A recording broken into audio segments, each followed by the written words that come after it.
Hello friends, मैं आकांक्षा GK with आकांक्षा में आपका स्वागत करती हूँ। फ्रेंड्स, मैं आज एक लड़के के बारे में आपको बताना चाहती हूँ। बहुत दिनों से मेरे मन में आ रहा था, मैं खुद उन्हें देख के बहुत ज़्यादा मोटिवेट होती थी और मुझे लगता था कि जितने भी मेरे व्यूअर्स हैं जो मुझे रेगुलर देखते हैं, जो मुझे बहुत प्यार करते हैं, उन तक और जो मतलब उन जिनके पास अब सुविधाएं हैं और उसके बाद भी वो पढ़ाई करने से उनका मन नहीं लगता, कुछ बोलते हैं कि हमको ये याद नहीं होता, इसकी ट्रिक चाहिए है, हमारा इसमें मन नहीं लगता है। तो इन सब की इन सब का जो तोड़ का एक जो हल है वो आज मैं आपके लिए लेके आई हूँ। एक लड़के की बात बताना चाह रही हूँ। शायद वो जो लड़का है वो इस वीडियो को देखे, क्योंकि वो रोज़ मेरा वीडियो देखता है और मैं उसको जानती नहीं हूँ पर्सनली, मेरी केवल उससे फ़ोन पे बात हुई है और फ़ोन पे बात होने के बाद ही मैं उससे बहुत ज़्यादा उसकी बातों से ही बहुत ज़्यादा मोटिवेट होती। अगर मैं आपको बताऊंगी तो आपको भी सुनकर बहुत अजीब लगेगा। तो सबसे पहले फ्रेंड, चैनल पे नए हैं तो चैनल को सब्सक्राइब कीजिएगा ताकि मेरी सभी वीडियो की इन्फॉर्मेशन आप तक मिलती रहे। MPPSC प्रीलिम्स और मेंस दोनों के नोट्स मेरे पास उपलब्ध हैं, करंट अपडेट है और प्रश्नोत्तर श्रृंखला में है और हैंड रिटन में है, तो आप वो ले सकते हैं। अगर आपकी नोट्स लेने की नहीं है, आप नोट्स नहीं ले सकते हैं, आपकी उतनी अच्छी फाइनेंशियल कंडीशन नहीं है, तो आप मेरे वीडियो देख सकते हैं। वीडियो में भी मैं आपको प्रीलिम्स का क्रैश कोर्स वो फ्री चला रही हूँ। मैं कोई पेड एप्लीकेशन वगैरह नहीं डाउनलोड करी हूँ कि मैं एप्लीकेशन बनाऊँ और फिर उससे वीडियो का भी आपसे चार्ज लूँ। तो केवल आप ये वीडियोज़ जो मैं बना रही हूँ प्रीलिम्स के लिए बिल्कुल फ्री, आप उन्हें भी देखकर प्रीलिम्स में बहुत अच्छे स्कोर कर सकते हैं अगर आप नोट्स नहीं ले सकते हैं। ऐसे ही मेंस के लिए भी मैंने बहुत सारे क्वेश्चन आपको लाती हूँ, वही इसके साथ साथ मैंने प्रीवियस ईयर्स के पेपर्स भी आपको सॉल्व करा रही हूँ मेंस के, तो आप केवल वही देख सकते हैं। अब मैं स्टार्ट करती हूँ। फ्रेंड, जैसे कि आपको पता ही है कि मैं नोट्स सेल करती हूँ, तो नॉर्मली मैं वीडियो बनाती हूँ। तो एक दिन मेरे पास एक लड़के का फ़ोन आता है। सागर, हमारे मध्य प्रदेश का जो सागर ज़िला है, सागर ज़िले का एक छोटा सा गांव है। गांव का नाम मुझे नहीं पता है, उन्होंने बताया था लेकिन मैं भूल गई हूँ नाम। तो सागर ज़िले का एक छोटा सा गांव है, वहाँ के वो रहने वाले हैं और उन्होंने मुझे फ़ोन किया और जो फ़ोन करके उनकी आवाज़ उनकी वही, क्योंकि वो ग्रामीण क्षेत्र से थे तो उनकी आवाज़ वैसी ही गांव की थी जो सागर क्षेत्र की हमारी लैंग्वेज है बुंदेलखंडी, तो वैसी उनकी लैंग्वेज थी। और उन्होंने मुझे फ़ोन किया। उन्होंने बोला मैम मुझे नोट्स लेने हैं आपसे। तो मैंने कहा हाँ आप ले लीजिए। तो उन्होंने बोला कि उनके पास इतना पैसा नहीं है कि वो हार्ड कॉपी ले। जनरली मेरे पास क्या होता है कि दिन में ऐसे कम से कम 15 फ़ोन आते हैं और 15 मैसेजेस आते हैं, तो वो मेरे को बोलते हैं कि मैम मेरे पास पैसे नहीं है, मैं मज़दूर हूँ या मैं मज़दूरी करके पैसे देता हूँ और या हमारी फाइनेंशियल कंडीशन नहीं है। तो उनमें से कुछ सही भी होते हैं और कुछ नोट्स कम प्राइस कराने के लिए भी बोलते हैं मेरे से। तो वैसे ही मैंने इनको भी ले लिया। तो इन्होंने मुझसे बोला कि मैम हार्ड कॉपी में नहीं ले सकता, मेरे को सॉफ्ट कॉपी लेना है। तो मैंने कहा ठीक है आप सॉफ्ट कॉपी ले लीजिए। अब उस समय जब मेरा नोट्स स्टार्टिंग ही हुई थी और मैं जब स्टार्टिंग में मेरे 5 से 6 टॉपिक बने थे, तो वो मेरे को हाँ, और एक और बात, उनके पास जो मोबाइल है, उनके पास मोबाइल वो जो नॉर्मल कीपैड मोबाइल आता है जो 300-400 जिसकी कीमत होती है, वो उनके पास मोबाइल है। और ये कोई वैसी बात नहीं है कि उन्होंने मुझसे झूठ बोला। मैंने उनको खुद ये चीज़ देखी है, मैंने कुछ उनको महसूस किया है कि किस तरीके से, आपको मैं आगे बताऊंगी तो आपको पता चलेगा। तो उनके पास जो मोबाइल था वो कीपैड मोबाइल था। वो वो जो जियो का मोबाइल आता है, अभी जियो ने जो लॉन्च किया था जिसमें यूट्यूब वगैरह देख सकते हैं, तो उनके पास वो वाला मोबाइल था। उसमें उन्होंने वीडियो देखा, वीडियो में उन्होंने मेरा देखा होगा वीडियो, तो उन्हें मेरे नोट्स अच्छे लगे होंगे, तो उन्होंने मुझे वहाँ से फ़ोन किया था। फिर उन्होंने बोला कि मैम पहले मुझे एक सब्जेक्ट के नोट्स लेना है। तो मैंने कहा ठीक है।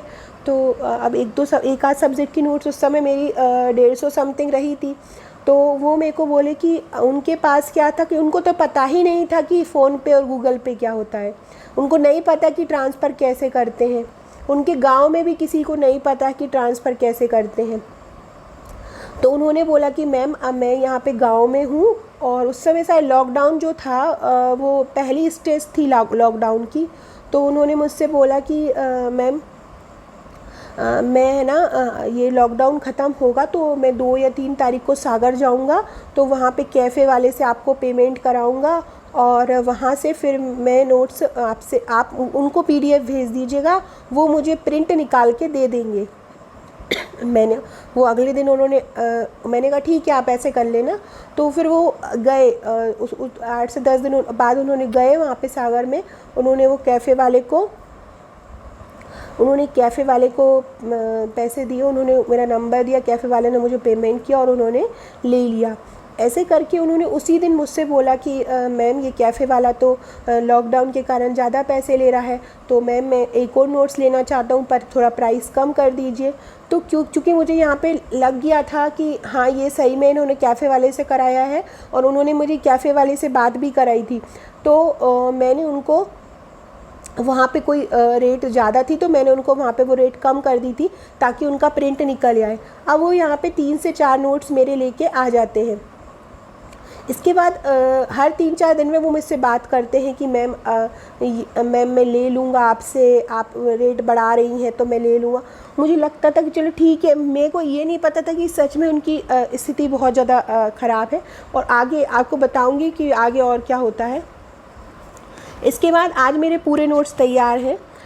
अब उन्होंने पूरे नोट्स ले लिए हैं, लेकिन उनकी वो क्या है, वो जो खेतों में वो जो लगा लेते हैं किराए से तो खेती तो काटने के लिए, तो वो वहाँ पे वो मज़दूरी करते थे और उनको वो जो डेली का पैसा मिलता था वो मेरे को वो देते थे।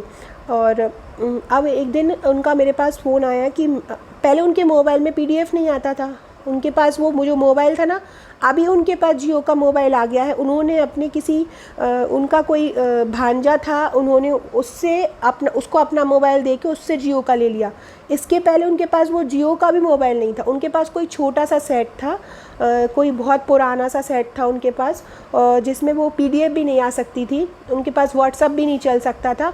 वो अपने गांव में कोई उनका दोस्त था, वहाँ से वो उस पर व्हाट्सअप पे देखते थे, मेरे उस ग्रुप से जुड़े मेरे जो व्हाट्सअप ग्रुप है उससे जुड़े थे, और उसके से वो वीडियो देखते थे। अब फिर एक दिन उनका मेरे पास फ़ोन आया कि मैम वो जो कैफ़े वाला है वो पैसे बहुत ज़्यादा ले लेता है, तो मैंने अपने भांजे से मोबाइल ले लिया है, मैंने अपने भांजे से मोबाइल ले लिया है, आप है ना उसने मेरे को 1000 के समथिंग एक साथ एक बार पेमेंट कर दिया था।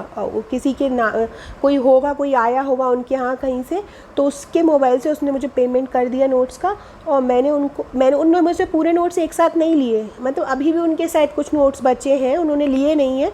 क्यों नहीं लिए वो मैं आपको बताती हूँ। क्योंकि उनका जो नोट्स का जो वो प्रिंट कराते थे तो बहुत महंगा आ रहा था। तो अब वो क्या करते हैं, मेरी एक पीडीएफ, जैसे कि अभी परसों मेरे पास फ़ोन आया था उनका, वो बोले कि मैम मेरी केमिस्ट्री की पीडीएफ पूरी लिखा गई है, अब आप मुझे फ़िज़िक्स की भेज दीजिए।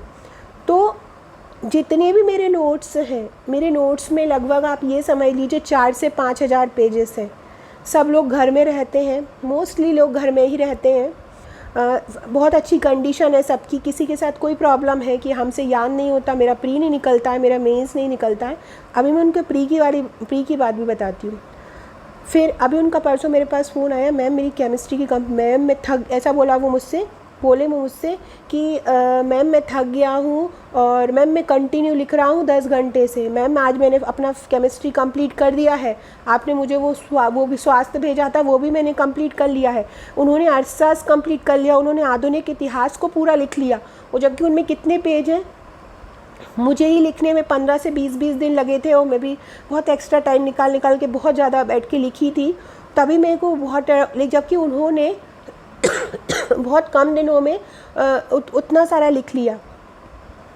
प्री का जो अभी स्कोर कार्ड आया था, उसके पहले मैं सोचती थी कि होंगे कोई ऐसे मतलब तैयारी कर रहे होंगे, गांव के बहुत सारे लोग करते हैं, सपना रहता है, तो नॉर्मल मार्क्स आ गए होंगे 60 से 70 के बीच, लेकिन नहीं, उनके मार्क्स तो 76-77 हैं, 76-77 से भी ज़्यादा है। और एक ग्रामीण क्षेत्र में रहने वाला व्यक्ति जिसके पास मोबाइल नहीं है, फिर भी मेरे को विश्वास नहीं हुआ कि इनके 76 नहीं, शायद से उनके 78 या 79 नंबर थे, बहुत अच्छे मार्क्स थे उनके। फिर भी मेरे को विश्वास नहीं हुआ कि उनके इतने अच्छे मार्क्स आ सकते हैं। तो मैंने उनको बोला कि आप है ना अपना वो स्कोर कार्ड मुझे दे दीजिए। तो उन्होंने मुझे अपना स्कोर कार्ड भेजा। तो मैं देख के हैरान रह गई कि हम लोगों के पास इतनी सारी मतलब कंडीशन इतनी अच्छी, हम अच्छे घर में रहते हैं, हमारे पास अच्छे अच्छे बड़े बड़े मोबाइल हैं, हमारे पास लैपटॉप है हम कोचिंग अफोर्ड कर सकते हैं, हम कोचिंग जा सकते हैं, हम कहीं से भी कितना भी नोट्स खरीद सकते हैं, हमारे पेरेंट्स हमारे साथ होते हैं, अगर हम कहीं हमारी शादी हो चुकी है तो हमारा हस्बैंड या हमारी वाइफ हमारे साथ होती है। लेकिन यहाँ वो अकेला लड़का। इसके बाद एक और बात आप जान के हैरान हो जाओगे। एक दिन और मेरे पास फ़ोन आया, बोले मैम मेरी जब ये रिज़ल्ट नहीं आया, मतलब ये स्कोर कार्ड नहीं आया था, तो बोला मैम मेरी उम्र बहुत ज़्यादा है, आप ये मत समझना कि मैं मतलब कम उम्र का हूँ, मेरी उम्र बहुत ज़्यादा है। तो मैंने उनको पूछा कि मैंने नहीं पूछा, मैम मैं 40 साल का हूँ। अब आप सोचिए 40 साल जिसकी उम्र है, 78 नंबर जिसकी प्रीलिम्स में आए हैं, एक छोटा सा गांव, उस गांव में ना तो ऑनलाइन सुविधा है, ना कैफ़े है, ना दुकानें हैं, उस बैकवर्ड एरिया का लड़के ने 78 नंबर प्रीलिम्स में ले आया है। और उसमें मेंस का इतना ज़्यादा जुनून है, और बोल रहे थे कि मैम मैं ये मेरा लास्ट अटैम्प्ट है और मैम इस बार ही मैं कुछ कर ही जाऊँगा मैम। केवल वो मेरे नोट्स के भरोसे है। मेरे पास नॉर्मली फ़ोन आता है तो मैं ज़्यादा किसी से बात कर नहीं पाती हूँ, बहुत सारे फ़ोन आते हैं, लेकिन उनका फ़ोन आता है तो मुझे ऑटोमेटिकली मेरे अंदर से बहुत ज़्यादा रिस्पेक्ट झलकती है उनके लिए। क्योंकि ऐसी स्थिति में हम हमेशा न्यूज़ में पढ़ते हैं, और मैं भी शुरू से ही पढ़ती आई हूँ, मेरे पेरेंट्स भी मुझे बताते आए हैं कि देखो कि उनका लड़का कितने कैसी कंडीशन से गुजर के वो कलेक्टर बन गया, या रिक्शे वाले का लड़का कलेक्टर बन गया, ऑटो वाले का। तो ये चीज़ें सुनते तो हम आए, पर मेरे साथ कभी ऐसा प्रैक्टिकल नहीं हुआ था कि जब भी मैं भी यूट्यूब से जुड़ी और आप लोगों से जुड़ी, तभी मुझे उनसे मिलना हुआ। शायद वो मेरा वीडियो अभी देखें, और मैं नाम तो नहीं बताऊँगी उनका, और शायद वो समझ भी जाएँ कि मैं उनके बारे में बात कर रही हूँ। तो मैं आपसे बस यही कहना चाहती हूँ कि हमारे पास इतनी सारी स्थितियाँ हैं, इतनी अच्छी कंडीशन है, हमारे पेरेंट्स सपोर्टिव है, हमारी उम्र है सबसे बड़ी बात। एक ओवर एज हो जाना, एक उम्र के बाद अपना सपना कायम रखना, अपना जुनून कायम रखना, जो हम देख रहे हैं सपना, उसके लिए तत्पर मेहनत करना, कंटिन्यू लिखना, और लिखने के बावजूद लिखना और दिन भर काम करना कि हम पैसे उनको दे पाएँ, ताकि हम ये लिख पाएँ। इसके बाद मैं जो ग्रुप में अपडेट देती हूँ वो रेगुलर लिखते हैं। वो मैं अगर कभी भूल जाती हूँ उनको जोड़ना ग्रुप में, तो वो बहुत रिस्पेक्टली मेरे को फ़ोन करते हैं कि मैम आपने मुझे ग्रुप से नहीं जोड़ा है, मैं उसी में से अपडेट लिखता हूँ। और परसों ही जब उनका फ़ोन आया था तभी मैं वीडियो बनाने की सोच रही थी, पर मेरी आवाज़ प्रॉब्लम कर रही है, तो मैं 2-3 से ज़्यादा वीडियो बना ही नहीं पा रही हूँ, ज़्यादा बोल नहीं पा रही हूँ। वो आज मेरे से रहा नहीं गया, क्योंकि आज 2-3 लोगों का मेरे पास मैसेज आया था कि मैम ये चीज़ हमसे याद नहीं हो रही है, मैम कैसे राइटिंग करें मैम। ये तो वो मिसाल है सबके लिए। ना ज़्यादा, ना वहाँ पे कोचिंग है, ना लाखों रुपए दे सकते हैं, लाखों क्या वो हज़ारों रुपए नहीं दे सकते हैं। और प्रीलिम्स भी उन्होंने घर पे बैठ के कुछ बुक्स से तैयारी की है। नॉर्मल पुणेकर महावीर ये वाली उनके पास बुक्स हैं मध्य प्रदेश की, नॉर्मल वीडियो से उनने करंट अफेयर पढ़ लिया, और आज देखिए उनके 78 प्रीलिम्स में मार्क्स हैं। और मैं भगवान से यही दुआ करूँगी कि भगवान उनका मेंस ज़रूर निकाले। और वो बहुत मेहनत कर रहे हैं, और मतलब एक पीडीएफ है मेरी, एक पीडीएफ में करीब 300 पेजेस होंगे। वो 300 पेजेस वो मेंस के पूरे लिख लेते हैं, और बोलते हैं कि मैम प्रिंट निकालने में बहुत खर्चा आ जाता है। मतलब वो 100-200 रुपये प्रिंट के नहीं दे सकते हैं, उनकी ये स्थिति है, तो वो लिखना ज़्यादा उसको वो समझते हैं, फिर लिखते हैं। और एक मुझसे बोल रहे थे कि मैंने मैम मेरा कोई एक प्राचीन इतिहास का नोट्स था शायद, बोले मैम मैंने याद भी कर लिया है पूरा आपका, और जो लिख भी लिया है मैम पूरा। बोले उनमें इतना जुनून है कि वो सब कुछ कर लेते हैं, केवल ये जुनून ही करवाता है। अगर हम आलस करते रहेंगे कि हमसे नहीं हो रहा है, यार हम थक गए हैं, अब हम दिन भर से पढ़ रहे हैं, अब तो हमें खाना खाना है, अब तो हमें तब तो कोई नहीं पढ़ता, इतना तो हम पढ़ लिए हैं, तो फिर ऐसे तो नहीं हो पाएगा ना। ऐसे लोग जब आपके साथ कंपटीशन कर रहे हो, जिनको ना भूख की चिंता है ना प्यास की चिंता है, फिर जिन्हें बस अपना सपना दिख रहा है, जिन्हें बस अपना जुनून दिख रहा है, तो उनके साथ आपका कंपटीशन है। तो आपके साथ ऐसे इतने अच्छे लोग जुड़े हुए हैं और आपको इनके साथ कंपटीशन करना है, तो आप भी अपने जो एक्सक्यूज़ेस हैं वो बिल्कुल अपने दिमाग से हटा दीजिए। ये बिल्कुल मत सोचिए मुझसे नहीं होगा। हाँ, सभी के साथ प्रॉब्लम्स होती हैं, उनके साथ अलग प्रॉब्लम, आपके साथ भी कुछ प्रॉब्लम्स होगी, किसी कारणवश आपका स्कोर कार्ड में नंबर नहीं आया होगा, कुछ परिस्थितियाँ रही होंगी, लेकिन उसको अपना लास्ट चांस मत समझिए। फिर से उठिए, फिर से जागिए, फिर से मेहनत करिए।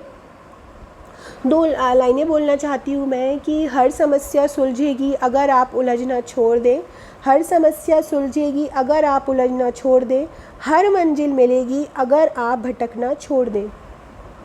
सो फ्रेंड्स, इन लाइन के साथ आप भी बिल्कुल मत भटकिए, अच्छे से अच्छी राइटिंग प्रैक्टिस कीजिए, बार बार लिखिए। अगर आपने मेरे नोट्स लिए हैं तो उन्हें लिखिए, बार बार लिखिए, उन्हें याद कीजिए। अगर नहीं ले पा रहे हैं तो कोई प्रॉब्लम नहीं है, वीडियो देखिए, वीडियो से पढ़िए। नहीं आपको मेरा नोट्स या मेरा नहीं समझ में आता तो कहीं से भी पढ़िए, लेकिन बस पढ़िए, मेहनत से पढ़िए।